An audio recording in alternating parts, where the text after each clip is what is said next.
Good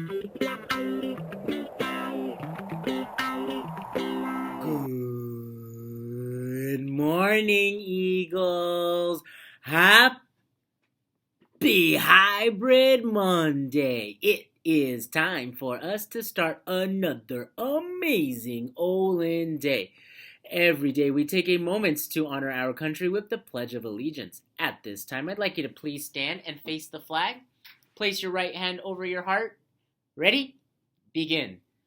I pledge allegiance to the flag of the United States of America and to the republic for which it stands, one nation, under God, indivisible, with liberty and justice for all.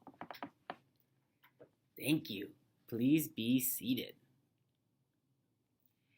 Eagles, today I'd like to talk to you about running.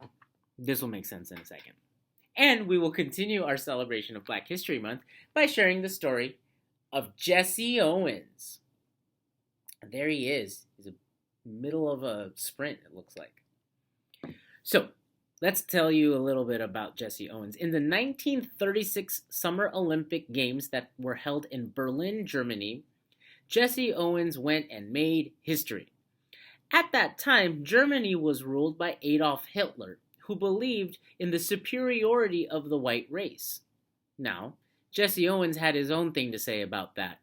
So although Hitler and the Germans expected them to win all of the medals, Jesse went in there and won not one, not two, I'm doing my LeBron impression, not three, but 4 gold medals. He won the gold medal in the 100-meter sprint. He won the gold medal in the 200-meter sprint. He won the gold medal in the 4x100-meter relay. And he won the gold medal in the long jump. That is what a meritocracy looks like. It doesn't matter what your skin color is. If you're good at something, you're good at something. And Jesse Owens proved that in the 1936 Olympics. Now, you might be saying, why are we talking about a runner today, Dr. Pre? Well, the reason for that is because I want to remind you that it's race week. Yeah, it's Jogathon week, y'all. Don't forget that this week, you and your family can take part in our 3 routes. They are Wildcatters Park. They are the tracks at Brea. They are the Olinda Trail. Go out there with your family. Take pictures of yourselves at all of the monuments and landmarks. And don't forget, you can share them with me on Instagram, or definitely make sure you email them to olindaracephotos@gmail.com so that you get credit and get your raffle tickets, because that's pretty cool. So it's race week. Let's make sure we pay attention to our virtual jogathon. Get outside, run around, walk with your family, take those pictures, get your raffle tickets. It is race week. Let's have some fun with our jogathon, friends. All right. Today's featured lunch item is a 3-day meal kit that includes mini muffins, maple bites, cereal, graham crackers, corn dogs, chicken rice bowls, grilled cheese sandwich, carrot bags, broccoli, apples, fruit cups, tangerines, raisins, craisins, cranberries, and your choice of milk. Yummy. Thank you, food services staff, for providing the children in Brea with delicious and nutritious meals. Should I say it again slower? You guys get the point. There's a lot of good stuff in that bag. Make sure you grab your lunches.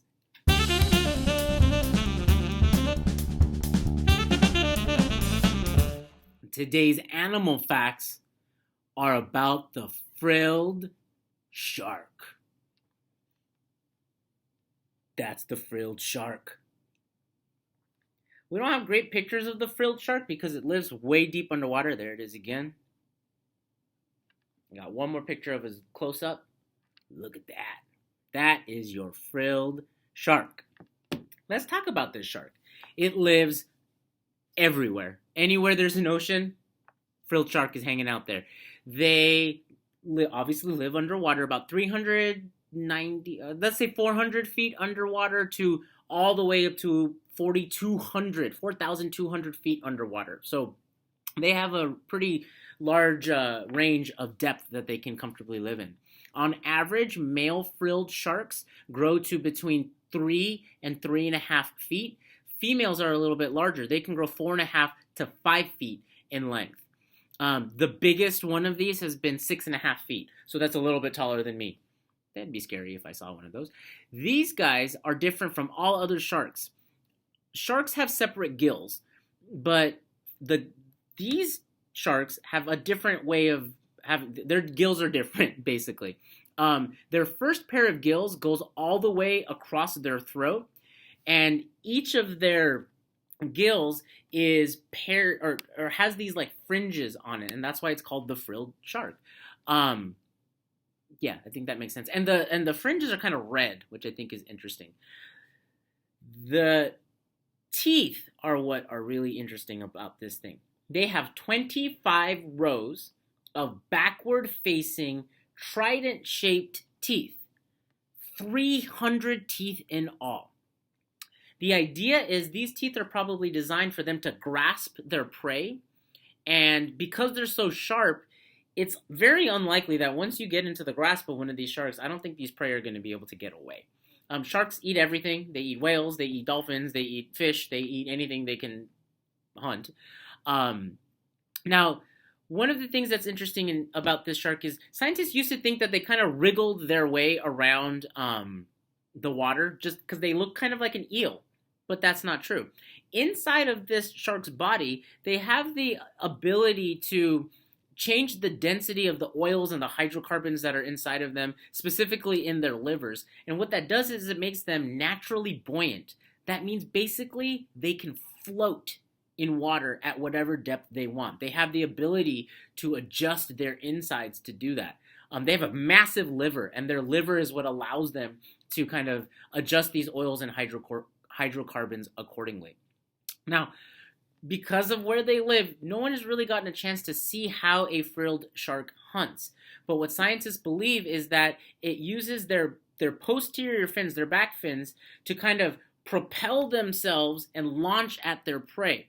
With those long jaws that go all the way to the back of their head, they can probably grab something that's about half of their length. And because they can do so pretty quickly, and remember I said it's kind of tough to get away from them, these guys, they're probably great hunters. Again, look at those teeth one last time. So like each of these are teeth, y'all. Like that's amazing. I got the heebie-jeebies. Okay, that's enough about frilled sharks. It is time for me to go and for you to learn. Let's soar, oh Linda, and make it a great day. Fly by, eagles.